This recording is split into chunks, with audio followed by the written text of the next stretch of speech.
Hello, my name is John Nagoski, and I'm a native speaker of English from Wisconsin in the USA.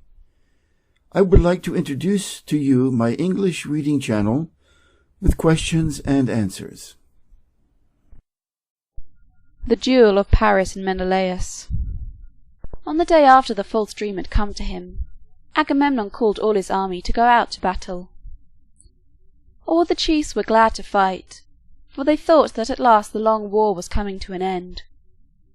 Only Achilles and his people stopped behind, and the Trojans, on the other hand, set their army in order.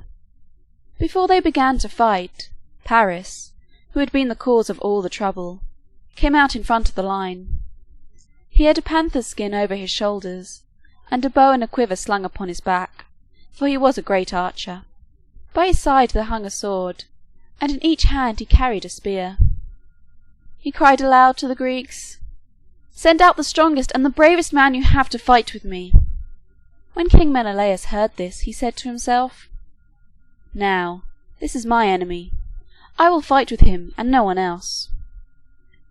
So he jumped down from his chariot and ran out in front of the line of Greeks.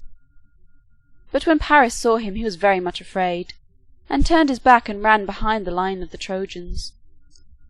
Now the best and bravest of the Trojans was a certain Hector. He was one of the sons of King Priam. If it had not been for him, the city would have been taken long before. When he saw Paris run away, he was very angry, and said, "O Paris, you are good to look at, but you are worth nothing, and the Greeks think that you are the bravest man we have. You were brave enough to go across the sea and steal the fair Helen from her husband, and now, when he comes to fight with you, you run away. The Trojans ought to have stoned you to death long ago." Paris answered, "You speak the truth, great Hector. I am indeed greatly to be blamed. As for you, you care for nothing but battles, and your heart is made of iron.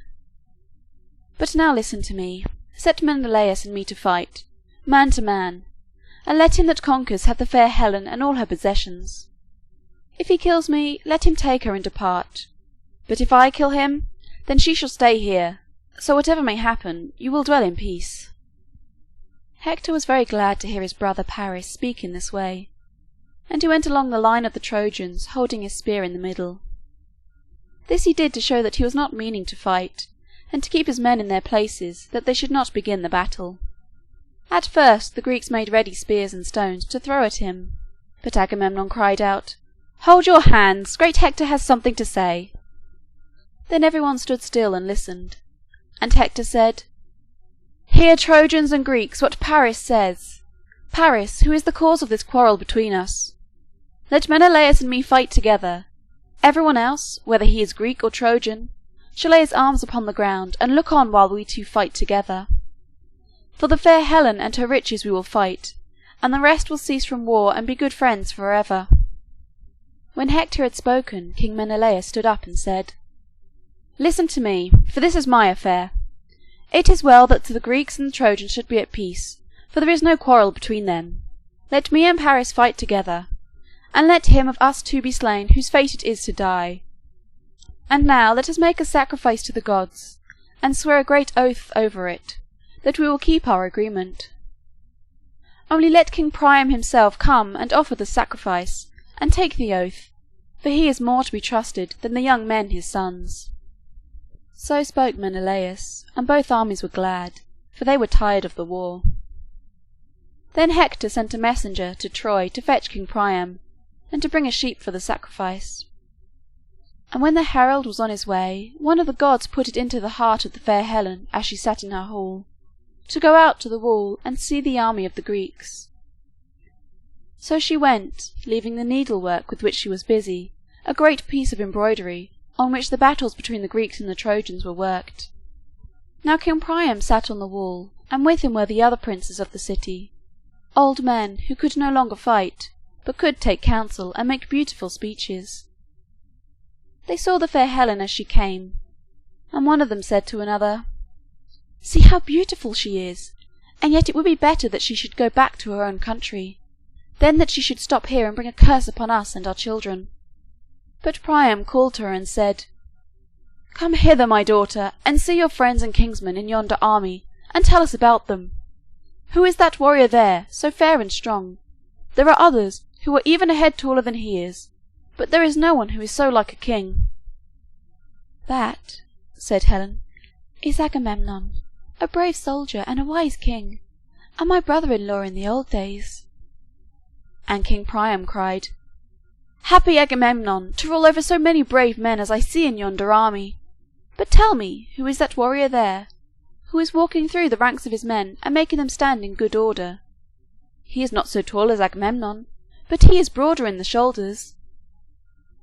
"That," said Helen, "is Ulysses of Ithaca, who is wiser than all other men, and gives better advice." "You speak truly, fair lady," said one of the old men, Antenor by name. "Well do I remember Ulysses when he came with Menelaus on an embassy. They were guests in my house, and I knew them well. And when there was an assembly of the Trojans to hear them speak on the business for which they came, I remember how they looked. When they were standing, Menelaus was the taller, but when they sat down, then Ulysses was the nobler of the two to look at. And when they spoke, Menelaus said but a few words, and said them wisely and well. And Ulysses, at first you might have taken him to be a fool, so stiffly did he hold his staff, and so awkward did he seem, with his eyes cast down upon the ground. But when he began to speak, how grand was his voice, and how his words poured out, thick as the falling snow! There never was a speaker such as he, and we thought no more about his looks." Then King Priam asked again, "Who is that mighty hero, so big and strong, taller than all the rest by his head and shoulders?" "That," said Helen, "is Ajax, a tower of strength to the Greeks, and other chiefs I see whom I know and could name. But my own dear brothers Castor, tame of horses, and Pollux, the mighty boxer, I see not. Is it that they are ashamed to come on account of me?" So she spoke, not knowing that they were dead. And now came the messenger, to tell King Priam that the armies wanted him. So he went, and Antenor with him, and they took the sheep for sacrifice. Then King Priam, on behalf of the Trojans, and King Agamemnon on behalf of the Greeks, offered sacrifice and made an agreement, confirming it with an oath, that Menelaus and Paris should fight together, and that fair Helen with her treasure should belong to him who should prevail. When this was done, King Priam said, "I will go back to Troy, for I could not bear to see my dear son fighting with Menelaus." So he climbed into the chariot, and Antenor took the reins, and they went back to Troy. Then Hector for the Trojans, and Ulysses for the Greeks, marked out a space for the fight, and Hector put 2 pebbles into a helmet, one for Paris and one for Menelaus. These he shook, looking away as he did so, for it was agreed that the man whose pebble should first fly out of the helmet should be the first to cast his spear at the other. And this might be much to his gain, for the spear, being well thrown, might kill his adversary or wound him to death, and he himself would not come into danger. And it so happened that the pebble of Paris first flew out. Then the 2 warriors armed themselves, and came into the space that had been marked out, and stood facing each other. Very fierce were their eyes, so that it could not be seen how they hated each other. First Paris threw his spear. It hit the shield of Menelaus, but did not pierce it, for the point was bent back. Then Menelaus threw his spear, but first he prayed, "Grant, Father the Zeus, that I may have vengeance on Paris, who has done me this great wrong." And the spear went right through the shield, and through the armour that Paris wore upon his body, and through the tunic that was under the armour. But Paris shrank away, so that the spear did not wound him. Then Menelaus drew his sword, and struck the helmet of Paris on the top with a great blow. But the sword was broken into 4 pieces. Then he rushed upon Paris, and caught him by the helmet, and dragged him towards the army of the Greeks. Neither could Paris help himself, for the strap of the helmet choked him. Then indeed would Paris have been taken prisoner and killed, but that the goddess Aphrodite helped him, for he was her favourite. She loosed the strap under his chin, and the helmet came off in the hand of Menelaus. The king threw it among the Greeks, and taking another spear in hand, ran furiously at Paris.